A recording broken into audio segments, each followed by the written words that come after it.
Ladies and gentlemen, welcome to The Scope.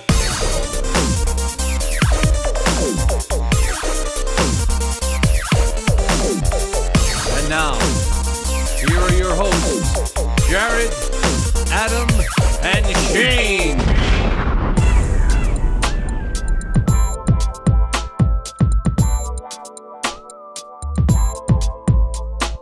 Hey everybody, we're back with another edition of The Scope. This time around, we're doing episode 197. We're in the heart of winter. Are we? I don't know. I don't even know if it's technically winter yet. I don't even know if It's it is. not. When is it, Adam? I think by the time, when this episode December airs, 20. we might be experiencing 40-degree temperatures. Heart of winter. My butt. My butt. Well, it's very, very exciting. Christmas in Chanukah is right around the corner. Chinooka. please. Chanukah, sorry. When is Chanukah this year? Look it up. He As has to our look it up. resident Jew. When is Hanukkah this year? Hanukkah starts the evening of December 16th, 2014 and ends the evening of December 24th, 2014. Worst Jew ever. He doesn't even know. It's a good timing for Christmas, though. And It it ends on Christmas Eve. It ends on Christmas That's Eve. perfect. It's beautiful. Everyone can come together. It's a pan-denominational synergy. Well, we'll talk more about the holidays next week. Just in time for you to not be able to get any gifts. I know. I know. It's good timing. See how it works out? You don't take us seriously, though, right? Never. We're just having fun. We're having fun here, guys. Yeah. Isn't there some ridiculous guys! stat like 50% of all gifts are bought like within the last 2 days before Christmas? So maybe it will help people. Yeah, maybe. We'll see. We'll find out. We'll find out next week. But we have a very interesting show, guys. It is part of our series, our What If series. And we don't need to spend a lot of time at the top of the show because we got a meaty presentation coming up for you. A meaty present. Let me write that down. Maybe. We'll see. You don't think it's meaty? It might be meaty. There might be some choice cuts on my menu, but there also is probably some starchy fillers on my menu. If So- you- My pick for James Rhodes is meaty. Wow. I like that tease. I like that tease. I'm curious what curveballs Adam's going to throw at us. Yeah, this last time Adam was... Does Christopher Adam was Lloyd like- pop up again? That's the big question. I think this time he's going to be casting Emo Phillips in a role, perhaps. I did just watch UHF, so it's possible.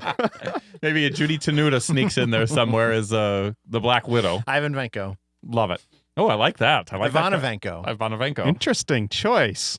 Ivana Hump a lot. You're giving it away though. All right. So, guys, you heard it. We're going to be casting Iron Man 2, 1991 edition, and a bonus of The Incredible Hulk, 1989 edition. Let's take a quick break. We will cut out the small talk, and we'll jump right into that right after this. God. What's Luke plugging now? It's the Great Luke Ski's going out of print sale. Yes, Luke Ski has way too many CD titles, and he needs to clear them out to make way for the new 2-CD set, Greatest Hits Volume 2, coming in 2015. So he's dropping the prices on 8 of his CDs so he can intentionally put them out of print forever. And when you order these CDs on Bandcamp, you get the album download right away, so you can get these albums for half the price of the download or less. There's his 3 What a Rip-Off B-Side compilations, each only $4. Bad Report Best of 2012 podcast CD, only $4. Too Much Stuff, only $4. Target Audience, only $4. Big Conspiracy, only $4. Unconventional, featuring such hits as Vita Boy, A Man Named Jane, and Grease Wars, only $1. Say it with me, folks. I'd buy that for $1. These prices are so low, you'll think he's gone more insane than the amount of insane he usually is. And don't forget his new album, 4th Grade Talent Show, featuring the Logan Award-winning When You Wish Upon a Death Star, as well as Fake Adult, Scoob, Orko, Slimer, Wicket and Snarf, Neurotica, and many more for just $10. So take advantage of these deals while supplies last at Luke Ski's going out of print sale. Get them all now at lukeski.bandcamp.com. That's lukeski.bandcamp.com. One more time, lukeski.bandcamp.com. Lukeski.bandcamp.com is located on the internet just at the end of your fingertips and on your computer screen right between that anime porn you like and that other anime porn you like. Jared, Adam, and Shane, dare to create an alternate version of history. It's weird. It's wonderful. It's the Scopes. What if?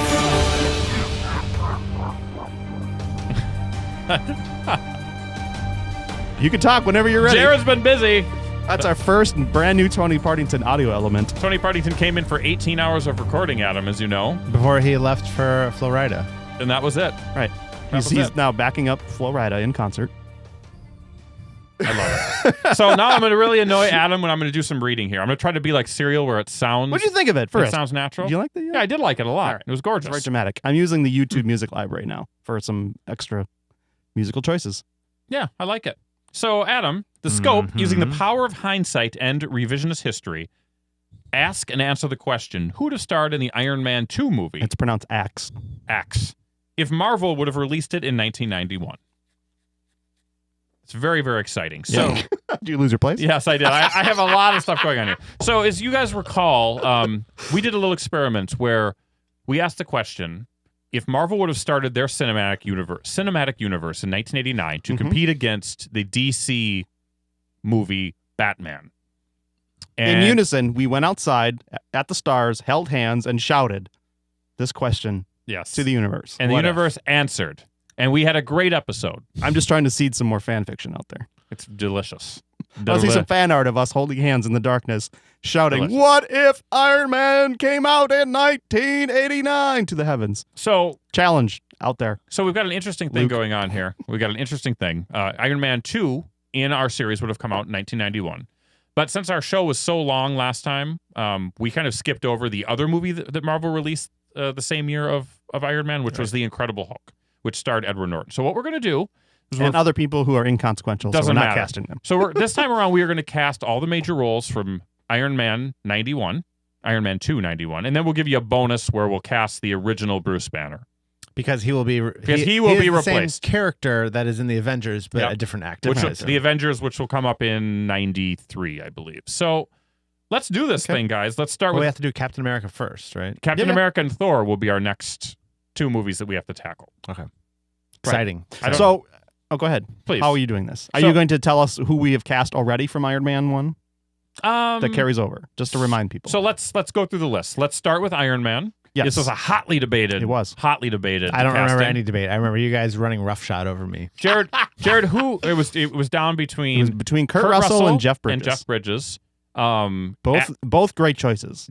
Adam was a huge Kurt Russell fan. I was a huge Jeff Bridges fan, and it came down to Jared, who changed his mind. He was going to go with Kurt Russell. He was locked into Kurt Russell, but then he heard my pitch and he changed. Nominated Kurt Russell. He nominated. I mean, that's how You should deceptively be a lawyer powerful I am. / salesman. Thank you. A lawyer, a person that sells lawyers. I still have my vote cards from the last round ready like to go in case we need to.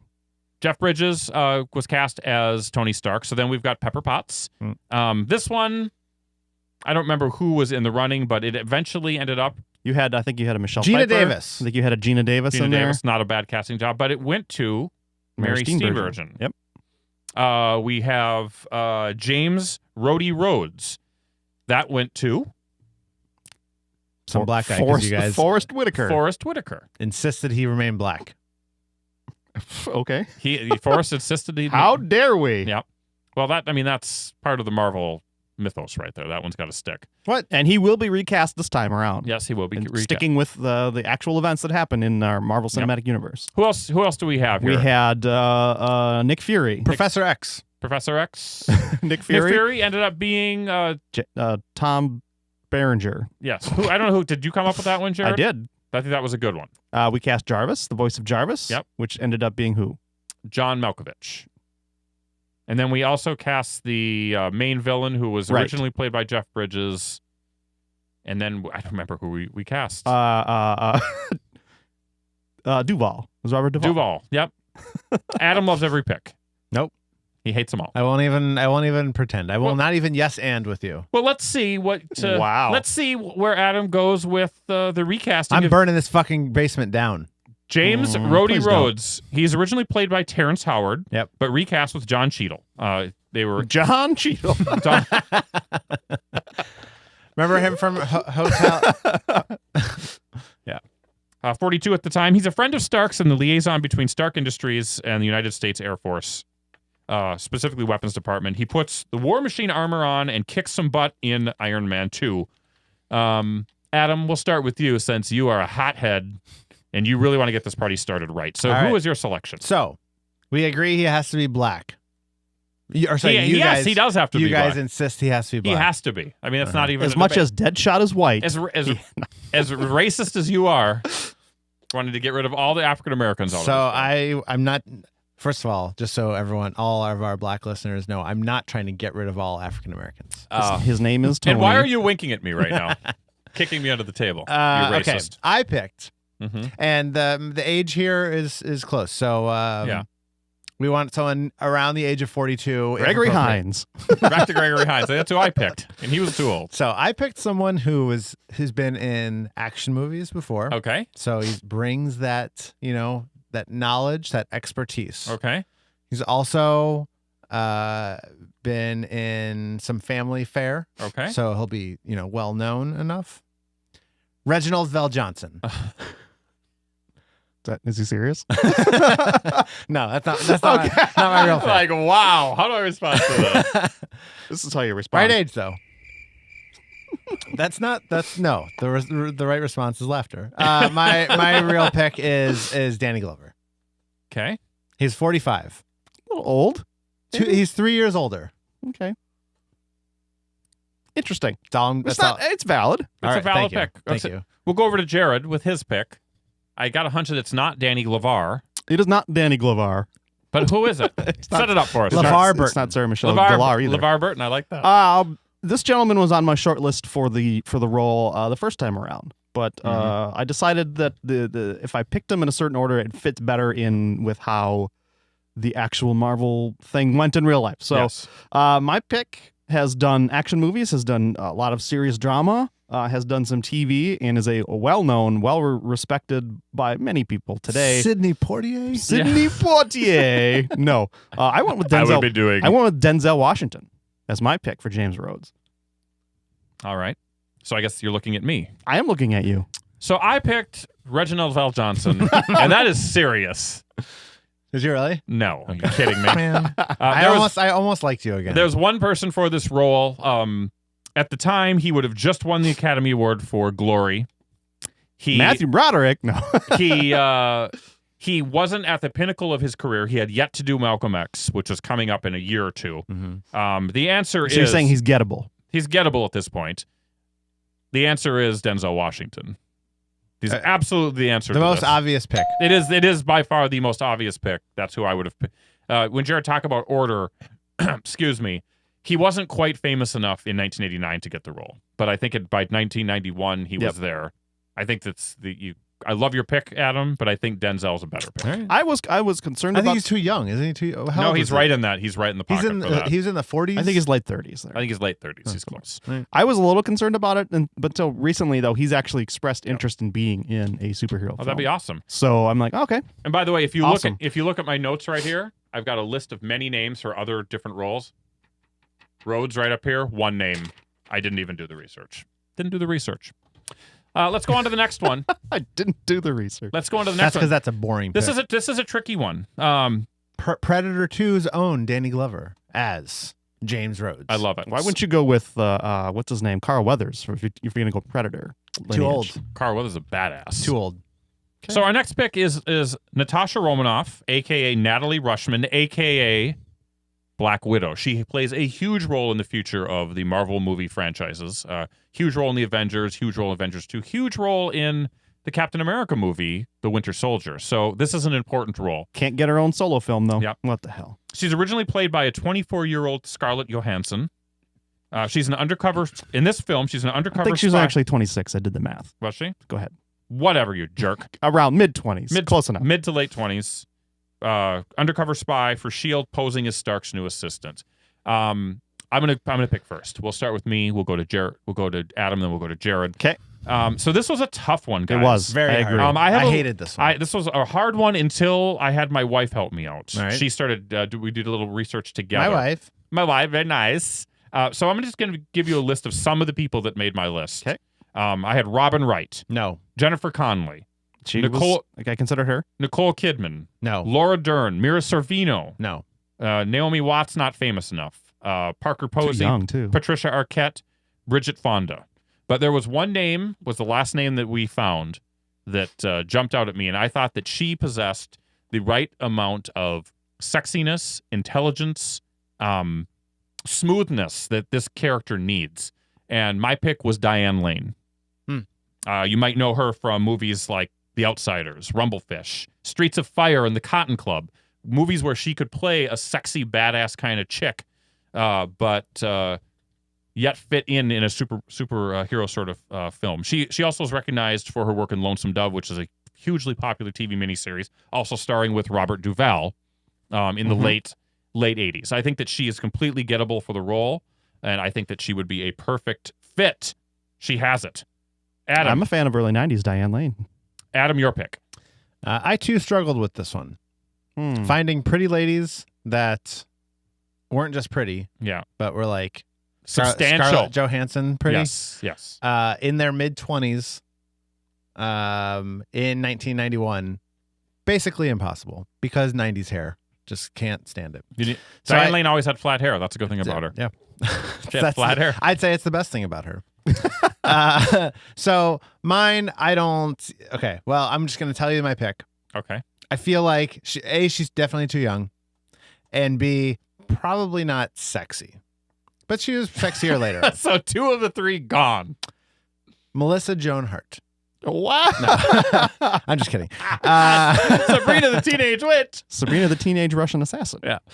Winona Ryder is who I picked. She was 20 at the time. So like I said, a little too young. I don't, this is just a couple years after Mermaids, a couple years after Beetlejuice, so she was, she looked 20. Where I don't know, Scarlett Johansson. She doesn't look her age. Right. So for better or for worse. But, she's definitely prettier later on in her life. Sure. Winona Ryder is. But she's got black hair. If Tim Burton is directing Iron Man 2, that's a lock. That's a lock pick. Yeah.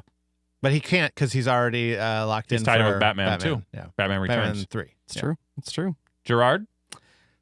This is an interesting pick for me. Again, had trouble. I went for someone who maybe hasn't quite proven her action pedigree, but would definitely go on later to do a little bit of more action-y oriented films, but has more comedy and drama background at this point, and also someone who has appeared on our short lists already, not today, but in the past. I like that tease. I chose, and I went a little older for the role, but I think it's fine for the character. I think the character can stand to be a little bit older. I went with Adam's pick for Pepper Potts. I picked Gina Davis. No reaction from the crowd. Wow. That's fine. No, I'm thinking about it. Yeah. I mean, she's got the right hair color, generally. I mean, not that the hair color can't be changed. Can't be. I think she's proven herself in the action genre later on with, like Cutthroat Island, Long Kiss Goodnight. I guess those 2. But I think Keep in mind, Scarlett Johansson hadn't really done an action movie I know, this, but neither had Gina Davis at this point. So I don't know. I think she's got the right set of skills in order to play off this role. Maybe I don't know how tall the character's supposed to be, but she's definitely taller than a Scarlett Johansson. Yeah. Yes. She has that. I think she's like 6 feet Amazon tall. build. Yeah. So anyway, she would have been a great Wonder Woman if they did Wonder Woman in that year. Yeah. So that's not this show, Shane. So I know we've already had our hammering out on the DC cinematic universe. So let's review our picks. Adam's got Winona Ryder. I've got Diane Lane. Jared's got Gina Davis. Adam, you were the first person to present. What do you think of all the picks? We've got a split vote. We're going to need to come Actually, you were the first to present. I'm sorry. You were the first. Point of order. But I'm doing so much talking that I have to get you involved. Too much talking. Too much talking. Talk us through and tell me what you think. I don't know. I don't like Gina Davis for it. Maybe because of her build. Also, I don't find her sexy. Maybe that's not a necessity. She's pretty. That's why I think she was the perfect Pepper Potts. That was a weird. Yeah, I'm popping my peas here. So if I had to pick someone and it wasn't mine, I would pick Diane Lane. I don't remember what she looked like in the early 90s though. That's what I'm struggling with. She was a looker. Yeah. Yeah. Okay, I'm gonna go with her then. So it would obviously change. She wouldn't. We can't say definitely, but she probably wouldn't wind up playing Martha Kent then. in the future. You never know. Probably. Wait, eating snacks? What's going on here? Yeah, so we'll jump over to me next. Sure. We'll let Jared marinade in the picks. There's a part of me that likes the Winona Ryder pick. I don't like it. In the sense that I think that there's something unique qualities about her. That there's an intelligence there.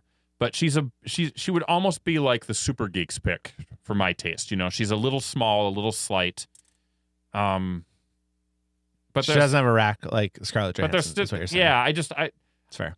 I think Nobody does. I think that it would be a test of her acting ability, and you would have to see something from her in this role that you didn't really see in any role she's done. Now, it's not to say she couldn't do it, but I think that you'd have to see her do an acting jump. Whereas with Diane Lane, I don't think you have to. I think that it's more in her pocket. And with Gina Davis, she also has that badass. Here's the thing. She has that badass. You pick. could argue she was upset. No, because 91 Batman Returns hadn't happened yet, right? What year is Batman Returns? 91, 92. 91, I believe. Is it? Mm-hmm. Or no, sorry, not Batman Returns. What's the Tim Burton one? He did Batman, he did Batman and Batman yeah. Returns, So and you then could Batman argue, Begins. You could argue she was upset for not being cast. Okay. And she's like, no, I'm going to own this. I'm going to be in a movie that competes with my good friend Timmy B. And I'm going to knock it out of the park. Okay. Batman Returns is 92, by the way. Okay. So The I standard guess 3 years. in theory you could have had Michelle Pfeiffer go for this role, but I think that she'd probably already be wrapped up. But so I'm leaning more. If I were to pick one that's not mine, I would lean more towards Gina Davis. Okay. But I still like Diane Lane better. Jared, your turn. I like the physicality of a Winona Ryder. I think she's, pretty and attractive and would fit that aspect of the character, but I think she's too young. And I agree. I don't know that she's shown the acting range yet at this point in her career, or really if she ever has, honestly. I mean, she's good in what she does, but she's definitely not a top tier actress by any stretch of the imagination. Mm-hmm. I'm having a trouble picturing Diane Lane doing the action part of it. Like, I don't see her doing acrobatic spin move kicks and stuff like that. I know a lot of that is stunt people, but I have a suggestion. go ahead. Let's split the difference and go with Uma Thurman.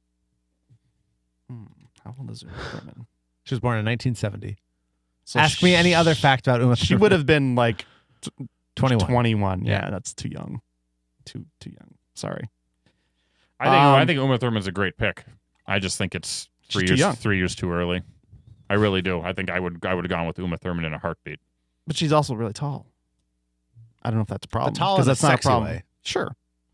Diane Lane definitely has the acting pedigree, though. So she, any sort of acting you throw in front of her, she's going to be able to handle. Boy, if I had to pick one that isn't mine, though, because I still like Gina Davis better than the other two presented. I would have to probably lean to Diane Lane, simply on the acting pedigree. So I don't know where we are on this. We're stuck. So I'm looking at her filmography. Uma Thurman. She did Adventures of Baron Munchausen and Dangerous Liaisons in 1988. She did Henry and June in 1990. So she's already got notability. Yeah. Definitely. I would tell you that Diane Lane out of these picks would be my pick, but for Uma Thurman, if we wanted to go off the script a little bit, I'd pick Uma Thurman. I would switch to her. I'm just saying. That's where I stand. Mull it over. We'll come back to it. Okay. Interesting. I'm not against it. Definitely not against it. Think about it. I figured that would be our toughest pick. Yeah. So I don't know. I had problems with all of them. let's go on to Justin Hammer. So we're tabling this one. We're moving on. Tabling it. Justin Hammer, originally played by Sam Rockwell. He was a slick rival weapons manufacturer. Fun fact, Sam Rockwell was considered for the role of Tony Stark in the first film, and he accepted the role of Hammer without reading the script. Jared, we're going to start with you. Noted friend of Jon Favreau. Noted friend. Okay. I believe his age would be around 40 in this. Yep. Somewhere around there. As with all of these, it was hard. It was hard to find someone, but I think I landed on someone who has probably the right amount of notability at this time in their career. Maybe a little bit more than is required, but Okay. I wanted someone who was sort of late 30s, early 40s, somewhere in that range, who you could believe was, head of a major A corporation. slick guy, right? But is also a slick guy who's going to be able to hold himself in conversation with other people in the way that he is presented in the film that we know. Mm-hmm. Be able to deliver a one-liner and kind of have a little bit of smarminess to him at the right time. Mm-hmm. I went with Mel Gibson.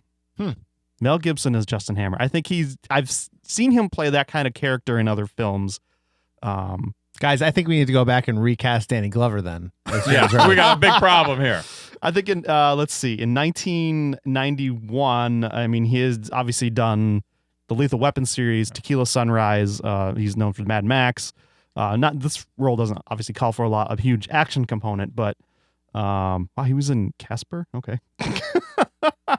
Throw him out. I don't know. I just feel like he's got the right presence, the right look, the right way of delivering a line to fill this role as it's written.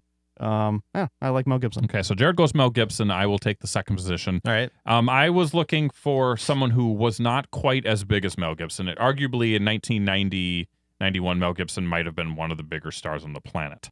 Mm-hmm. So I felt like a guy like that, to take this role, he would have to do something that he wouldn't normally do. It'd be like a Tom Cruise taking the role. So my list had people on it like Ed Harris. Ed Harris was on my short Jeffrey list. Rush is on my list. Liam Neeson, Mickey Rourke, Jeff Goldblum. But the person that my wife helped me pick is a strange fellow, a fellow that would end up playing a major character in a superhero movie in the Sam Raimi universe. He's got the acting chops. If you think about what Sam Rockwell did, he was sort of in the awards talk for movies like Confessions of a Dangerous Mind, Frost Nixon, and Moon. The guy that I picked also had notability for movies like Platoon and Wild at Heart. I'm talking about the weird-looking, but he got weirder as he got older, Willem Dafoe. Willem, I could definitely see playing a arms dealer or an arms creationist. I'm not sure if he's as handsome as Sam Rockwell. He doesn't have that look, but he definitely has his own presence. And he was not a megastar at this point. Sure. Willem Dafoe's never really been a megastar, but yeah, I mean, this is... I thought you were going to say Jeremy Irons. Jeremy Irons isn't necessarily a bad pick either. I know. So a little old, I think, at the time. Willem is on is at the top of my list. Let's see what Adam says. Let's hope we get some duplicates here, so we don't have to. We're debate. not going to, and for reasons I will explain later, I am going to vehemently disagree with your pick of Willem Dafoe. Okay. I had very similar lists of people that as you did. Liam Neeson was on mine. I actually am picking Ed Harris. Okay. As my Justin Hammer. I was looking at pictures of the character, in the movie and in cartoons, or in the comic books. He kind of, in some interpretations, I think Ed Harris looks a lot like Justin Hammer. And there's a part in the movie where he's got these like thick rimmed glasses on, and it really brought me back to Ed Harris in Apollo 13. Sure. When he's wearing those. Sure. He's, his history of movies, he's played action roles. Not that, like you said, you don't need to in this one. He's played bad guys. He's played good guys. He's the right age. I just thought that he fit really well in that role. Okay. So we've got Ed Harris, we've got Mel Gibson, we've got Willem Dafoe.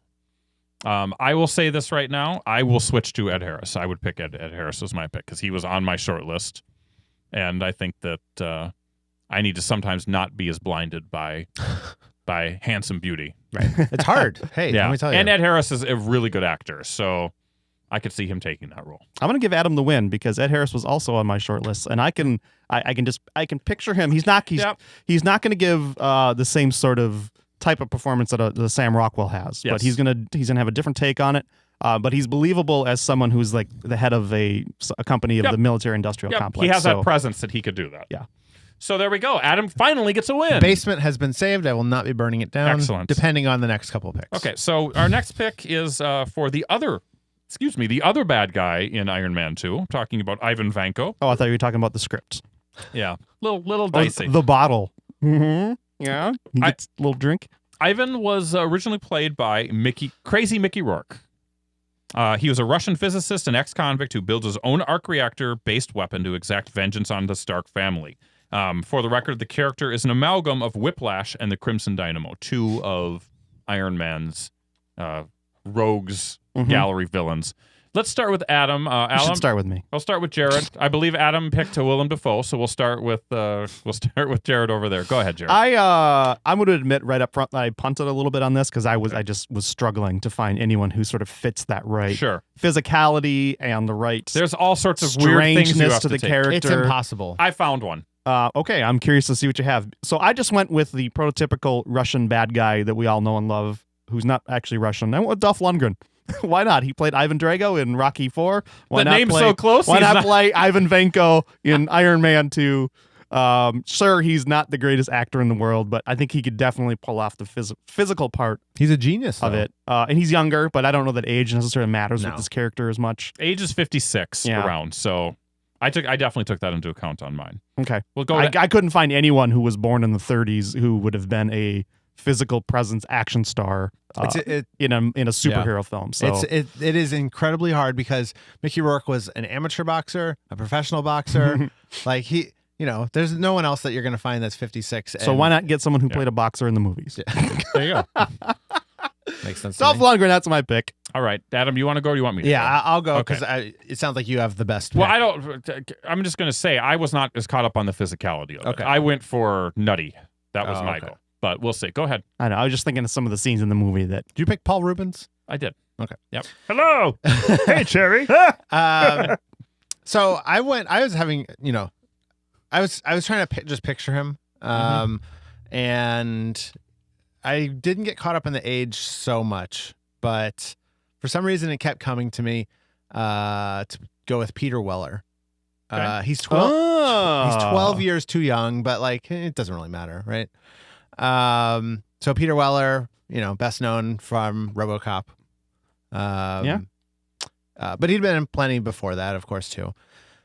He just, I don't know, he can, if he can do a Russian accent, it seems like he could carry that kind of like. I feel like that was less important. Some might argue Mickey Rourke couldn't do a Russian accent. That's a good point. So. How does he feel about birds? Loves them. Always loves. That's the main character trait. Loves birds. Gets bird. I don't know. He just it seemed like a decent enough pick. I feel a little bit like Jared, where I was having a hard time, and I kind of felt like I was punting. I also had Liam Neeson on this one too, for a minute because he's foreign. Sure. And British or was Liam Neeson a thing by this point? He had been in a few things. Barely. Yeah. Give it a couple more years still. So I'll just leave it at that. I could see him carrying that. I was trying to remember what else I remember him from that's not RoboCop.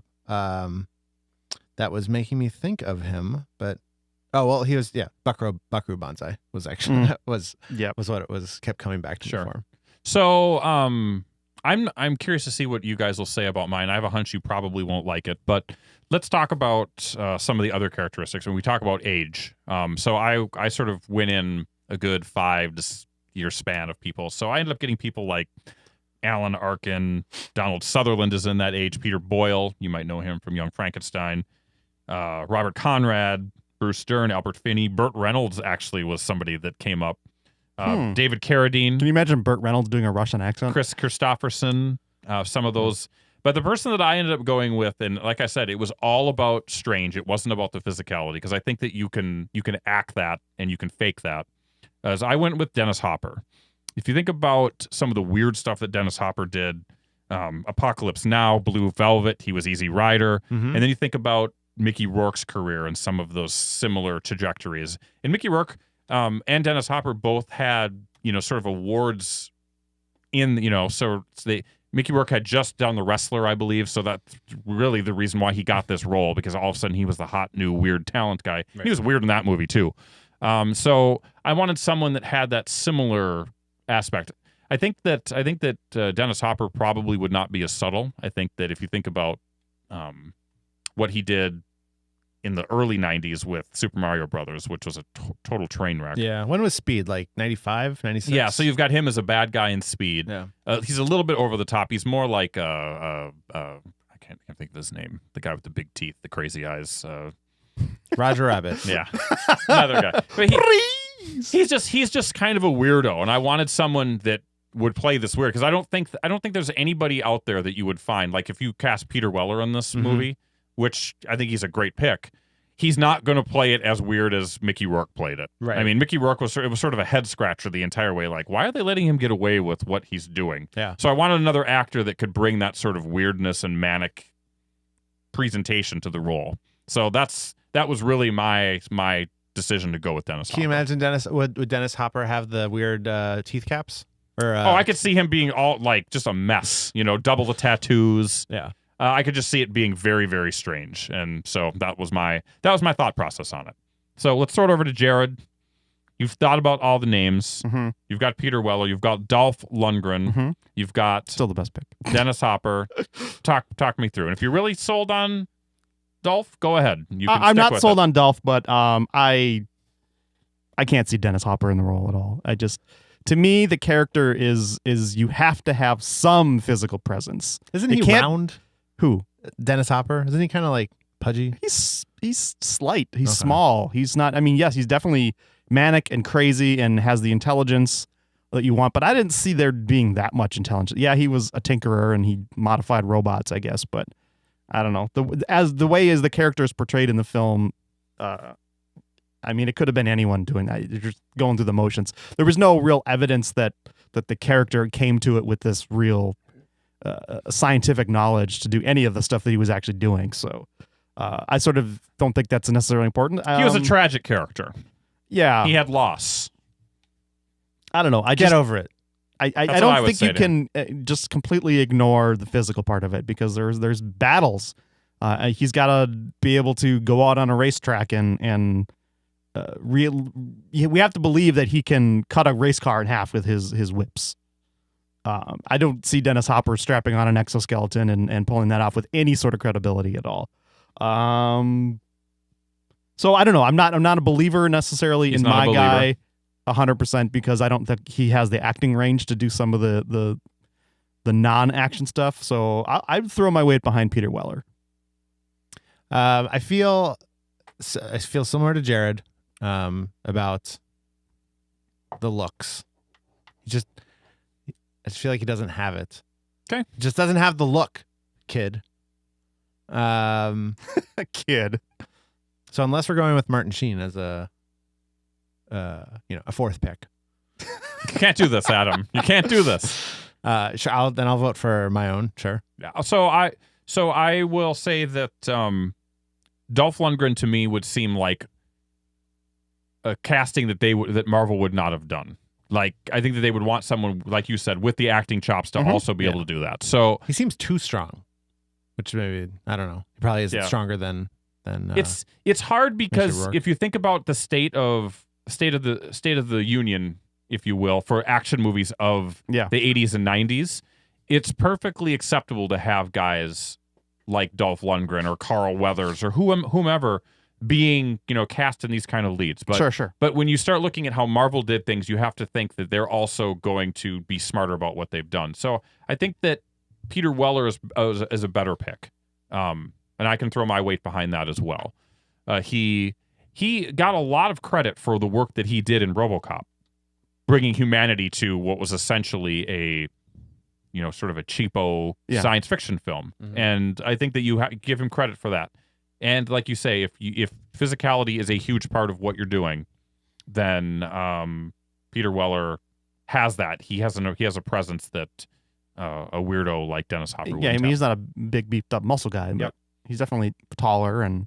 So I will say I will go behind Peter Weller as well. Adam, you finally stepped up to the plate. I did it. This is your party, my I friend. spent so much time on this. I spent basically 6 months on this, guys. Let's skip. You went ahead. Let's skip the Black Widow pick and let's go to our bonus round. We're still thinking about Black Widow. Really? Are we? unless you guys feel like you're comfortable. If you want to make, I don't know. Do we want to wrap up Iron Man 2 and then move on, or let's say whatever. It's your show, man. So I'll keep talking then. I am extremely confident in my pick in Diane Lane.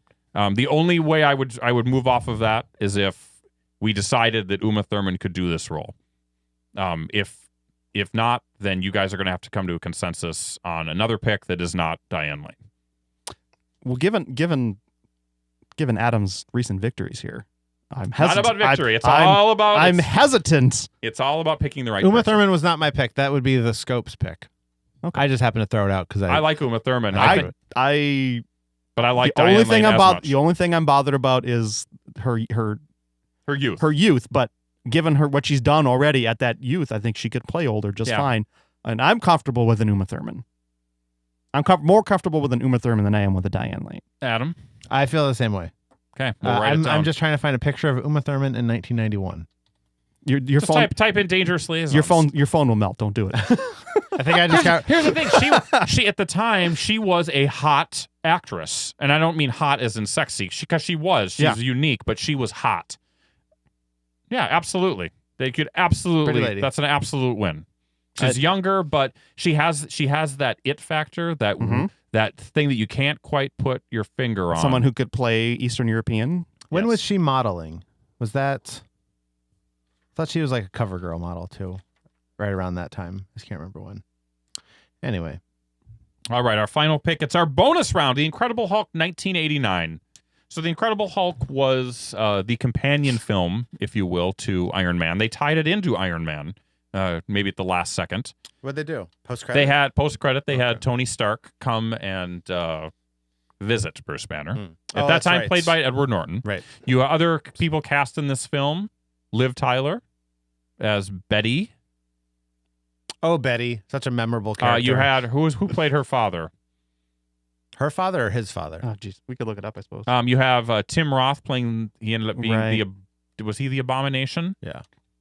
And then you had, what's his face? You think he's on my list? The old what's his face? You had William Hurt as General Thunderbolt Ross. Yep. Tim Blake Nelson, Samuel Stearns, Ty Burrell. Ty Burrell's in it as Doc Samson, right?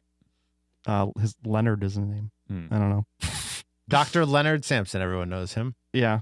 Lou Ferrigno he played the voice of the Incredible Hulk. Yeah. So here you go. You've got in the original role played by Edward Norton. So keep in mind that, and I'll talk first. This was a really, really hard pick for me.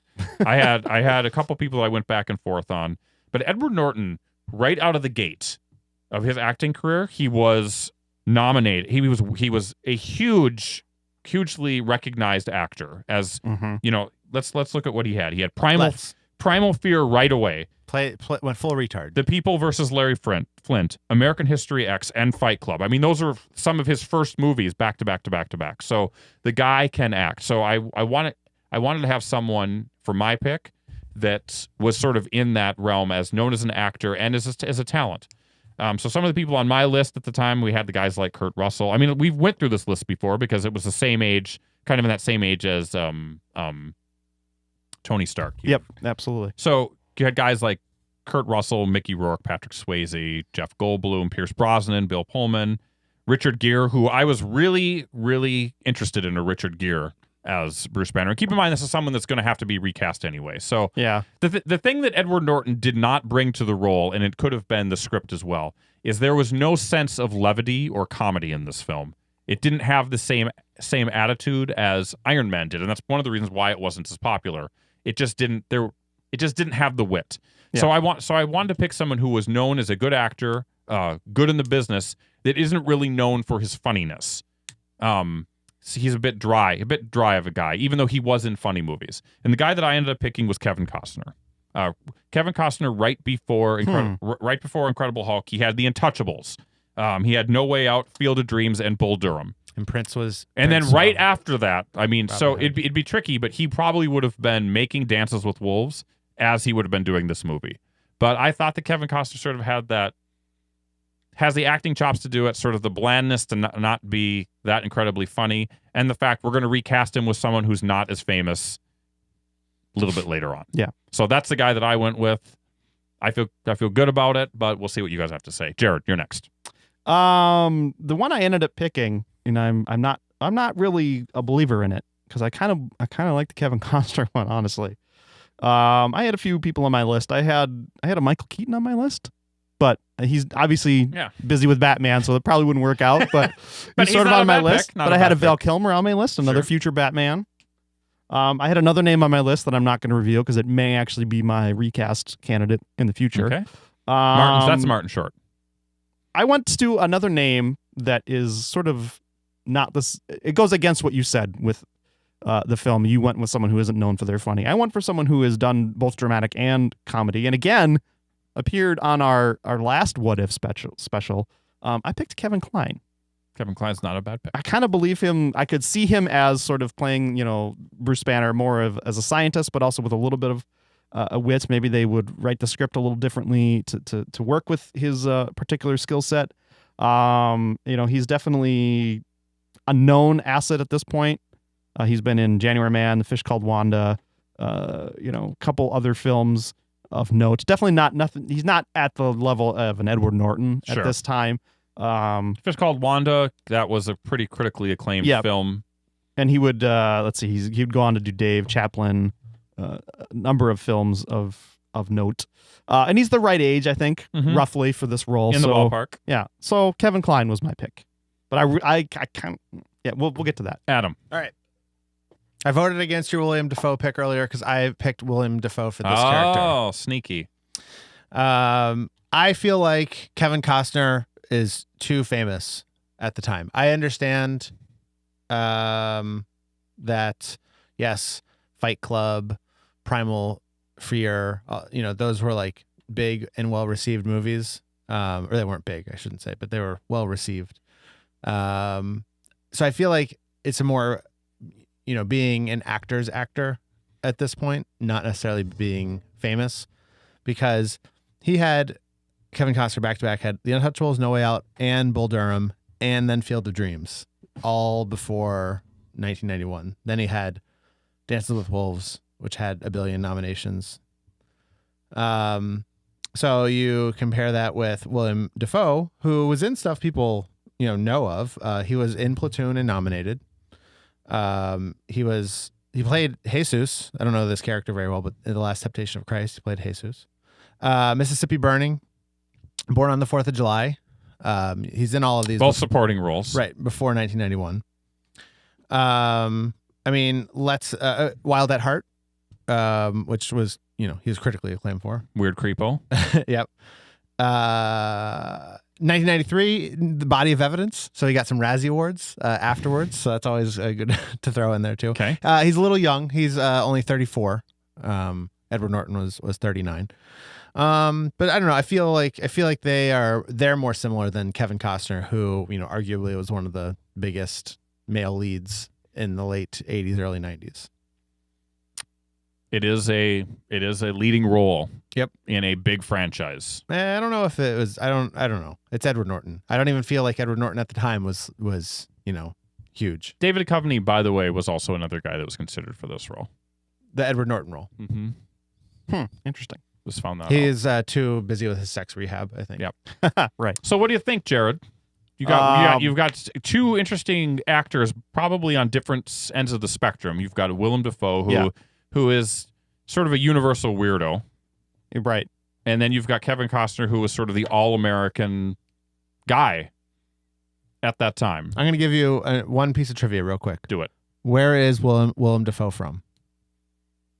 Sweden. South Africa. Appleton, Wisconsin. Okay.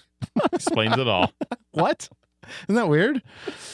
So let's talk this out, Jared. I'm not a believer in Willem Dafoe because I think he's too weird. Too weird. Okay. I don't feel like it's right for the character. The character isn't weird in any sense. And I'm not saying that Willem Dafoe, if directed to do so, would not, shave the edge off of his craziness for this role. But nothing in his career leads me to believe that he would have been a great success at just playing a normal scientist type who's a leading man type. That's where I struggle. Edward Norton, you do feel that way about? Edward Norton has a look to him okay. that is a bit more traditional than what Willem Dafoe little more is. everyman. He's an everyman. That's a good way of putting it. I like the Costner pick, and it's not necessarily because of his pedigree. Although the reason why I like it is because of his pedigree. I like it because there is the potential for a parallel to what happened in real life, where Edward Norton left the franchise or left the universe over creative differences and not having enough control. I could totally and see I feel Costner like doing Costner would potentially do the same thing. Yeah. He's notorious for being a dick. Being a dick and wanting a lot of control and firing directors and taking over projects himself. Yeah. And by the way, Edward Norton rewrote a lot of the Incredible Hulk. Yes. Because he didn't like the way it was doing it. I thought he wants to release that, but it's not what was actually distributed or produced. I don't know, but he was involved in a lot of editing of the film, or a lot of retooling. And I mean, I agree with you with the fact that Kevin Costner is probably at that time in his career bigger than what Edward Norton was, but he hadn't reached critical mass yet. I mean, he was a year out of Dances with Wolves. That's my thing. If it would have been a year later, I would say no way that he would never have done it. He hadn't yet reached the hubris of the Postman. Yeah, because this is 89. Yeah, this is pre Dances with Wolves. Granted, he probably would have been working on Dances with Wolves at the time, but he might have been working on Robin Hood, Prince of Thieves as well. I just think that he's a good one-off pick. Yeah, for someone that he's one and done, and he would never be a part of it again. That's just how I feel about it. And I think he has the look. I think he has the look more than Willem Dafoe does. I disagree with a lot, but if we want to put it in the context of someone that would also leave in a huff, I mean, it's not absolutely required. But it helps. But hey, it helps frame the decision a little bit. It's part of the parallel. With that in mind, I'd be fine going with Kevin Costner. All right, so let's do that. Let's give Kevin Costner a pick. The most inconsequential pick of all of them because he will never be back. Well, no, I would argue the first James Rhodes is probably the most inconsequential. Denzel Washington, Uma Thurman, Ed Harris, Peter Weller, and Kevin Costner. That's not a bad group of individuals for our latest What If. So coming up, we've got Captain America and we've got Thor. I don't know if we can actually do both of those movies in one show. Are there a lot of characters? There's a lot of, especially in Thor. Thor's there's got a lot of characters, which come back in Thor too. So you have to take those seriously, I think, don't you? Yeah, it means casting the sequel is a little lighter, but and there's not that many Scandinavian actors. So maybe we end up doing each one separately, and then we end up combining the sequels into one. I have a question. Is there a grandfather Sarsgaard that we can just already say that's who we're going to pick as the doctor, scientist? We'll have to do some research. So there you go. 3 generations of Skarsgård. A lot of Skarsgård. That was the Scope What If, Iron Man 2, 1991. So let's take a quick break, and we'll be back with more Scope right after this. 3 geeks on the internet, WSCE. Under the Scope. We are back with Under the Scope, but more specifically, coming soon. Adam, you have a long one. You've got a list. Let's do some reading to what's coming at us. This is for the week of December 14th, 2014. We've got some music. Got 5 albums. Oh, my. 4 of them have dance, electronica, or synth or electro type things in them. I like it. Neon Hitch, Charlie XCX. Is that how you pronounce that? Sure, ladies. You might know her from the singing the hook. What's the word? Hoot. The hook on Iggy Azalea's big hit "Fancy." Yes. Nicki Minaj, Toho J-pop. It's J-pop. That's probably how you pronounce it. And should have given Tony that name to read in our. I don't know what genre PB-R&B is. Like peanut butter. It's a sandwich making genre. Someone in that genre, JMSN, has an album coming out. It's called JMSN, the Blue Album. They're like Weezer, where they just name all their stuff their own name, but then in parentheses it says the Red Album. Yeah, it's in the background. Okay. Movies. We've got Annie. We've all already seen the leaks on the internet, so why even bother? We've got Night at the Museum, The Secret Tomb. I can see where these type of movies, who they're sort of focusing on, don't you? Kid-friendly stuff. Kids. Okay. It's the holidays. And then I didn't even know this movie was coming out, but they're remaking The Gambler, the James Caan movie. I seriously, I had no idea. I've seen a trailer for it. And Mark Wahlberg is starring in the role. Kenny Rogers in this one anywhere? Kenny Rogers Roasters. are in it, Ooh, but not Kenny delicious Rogers. chickens. This Jared. has is this the one with John Goodman in it, playing like a bad guy? I think it is. Interesting. Okay. It looks kind of interesting, actually. That might be a free preview pass kind of movie, we'll huh, see. Jared? Maybe we've already seen it. We don't even know. We see so many movies. Next week is the week with all the Oscar bait, I think. Gotcha. Home video. We've got This Is Where I Leave You. Who's in that? Tina Fey, Oh, that's right. I would like to see that. Jason Bateman, Jared saw it. Yeah, and I liked it. others. And the new Dark Lord of the Sith. Yeah, Adam Driver. Adam Driver. Minnie, liked it. Minnie Driver's brother. Rose Byrne is in it. They're both. I don't Minnie Driver's not in it. know. Sorry. The Maze Runner. I kind of want to see that. I want to see that. Why not? At the Devil's Door, and Stoneheart Asylum. Mm. Video Don't know games. those two. You know what J.J. Abrams needs to do? What's that? In the Star Tell people what his first name actually is. in the Star Wars movie, in this episode I'll 7, even take Jared, a middle name. we need to have Andrew. somebody fighting with the Sith Lord, and you need to show that the lightsaber hits the casing of the crossbar and breaks it, and you can see the lightsaber going further into the hilt, just to prove the naysayers wrong. Sure. They should recut the Right, whole movie Jared? just for that. I don't think you need to do anything of the sort. Let's do it. And then you hear Stephen Colbert off camera be like, "I told you." Exactly. That's what I like to see. That's Video a callback games. to last episode. We've got Elite: Dangerous. Elite Dangerous. Can't be good if it's coming out this time of That's year. a Windows game. Okay. Loadout for the PlayStation 4. I don't know. Raven's Cry for personal computers. Metal Gear Solid 5: Ground Zeroes for Windows PCs. Who needs it? And my favorite fighting game of all time, or title anyway, Guilty Gear Xrd. Sign is the name. Xrd, like it would be 3RD, like third, Okay. but it's the letter X, so it's Xrd. Sounds stupid. Yeah. Is that it, Adam? That is it, except for one thing. Hit it or miss it. Hit of the week. Hit it or miss it. Miss of the week. Look out! Jayhawk, it's all you. Oh, it's me. It is all Do you. you remember what you picked? I do remember. It's on my screen here. Okay. I wrote it down with my fingers and the keyboard.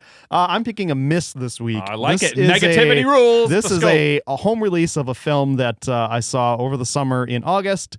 It's not the good one we saw in August. It's the bad one we saw in August. Yes. This is the reboot, Michael Bay produced, terrible, terrible action movie, Teenage Mutant Ninja Turtles. Don't believe the hype. It's a bad movie. It's a What was bad it- script. What was your favorite part about it? Give me one good thing. When the credits started rolling and the lights came up and I could go home. Can I Wow. ask you a question? Go ahead. I had the privilege of watching Discovery Family, which is an actual channel, where they played over Thanksgiving all three original Turtles movies Okay. back to back to back. There's only one good one. The first one. The first one. Yeah. First one's good. Yeah. First Second one follows one- the comics. Second one, they couldn't use their weapons. Yeah, just punching.